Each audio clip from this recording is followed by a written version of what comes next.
क्या आप भी थक चुके हैं? हर सुबह जब आंखें खुलती हैं तो लगता है एक और जंग लड़नी है। रिश्ते टूट रहे हैं, करियर डगमगा रहा है, मन अशांत है। तो रुकिए, ये सिर्फ एक कहानी नहीं, ये है वो ज्ञान जो अर्जुन को युद्ध जीतने के लिए दिया गया था और आज भी आपकी जिंदगी बदल सकता है। मुंबई की चकाचौंध में एक युवक आरव अपनी आंखों में हजारों सपने लेकर आया था। इंजीनियर था वो, हुनरमंद भी, लेकिन जिंदगी उसकी परीक्षा कुछ ज्यादा ही ले रही थी। ऑफिस की टेंशन, रिश्तों की जटिलता और ऊपर से वो खालीपन जो रात को अकेलेपन की तरह उसके सीने में फैल जाता था। उस दिन उसकी हिम्मत टूट गई थी, पूरी तरह। गगनचुंबी इमारत की 15वीं मंजिल पर बालकनी के किनारे खड़ा था वो। हवा चेहरे से टकरा रही थी, पर मन में तूफान था। उसने आंखें बंद कीं और सोच लिया, अब और नहीं, अब खत्म। लेकिन तभी नीचे से एक आवाज आई, ऐ बेटा, मरने चला है। श्री कृष्ण की गीता को पढ़ लिया क्या? अगर नहीं तो मरने का हक कभी नहीं तुझे। आरव चौंक गया। नीचे देखा तो एक वृद्ध साधु जैसा व्यक्ति खड़ा था।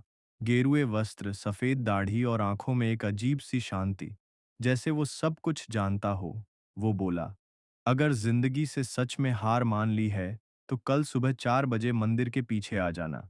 एक आखिरी रास्ता है तेरे लिए। आरव ने सोचा, कोई पागल होगा, आज के जमाने में गीता का क्या काम।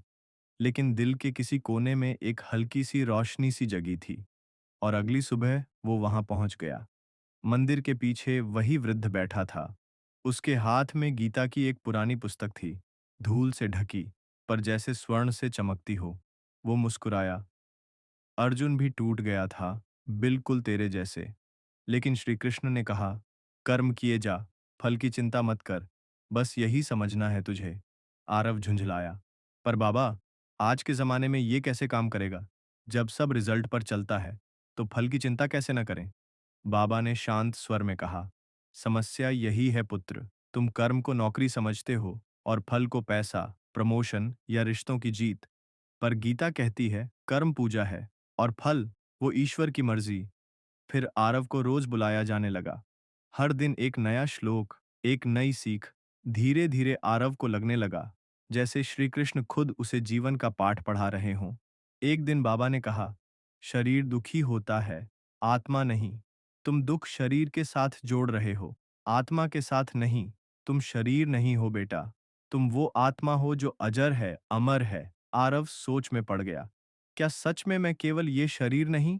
उसने अपने भीतर पहली बार झांकने की कोशिश की और वहां एक अजीब सी शांति मिली।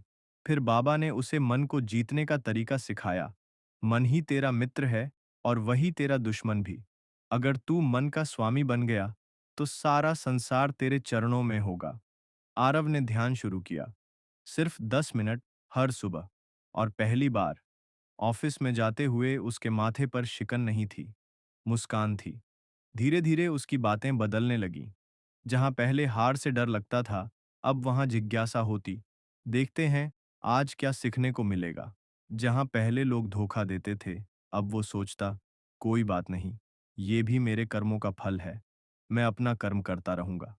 वो अब हर परिस्थिति में स्थिर रहने लगा, ना ज्यादा खुश ना ज्यादा दुखी, बस एक सीधी राह पर चलता हुआ, जैसा गीता सिखाती है। महीनों बाद ऑफिस में उसका प्रमोशन हुआ, वो भी बिना किसी पॉलिटिक्स, बिना किसी चापलूसी के।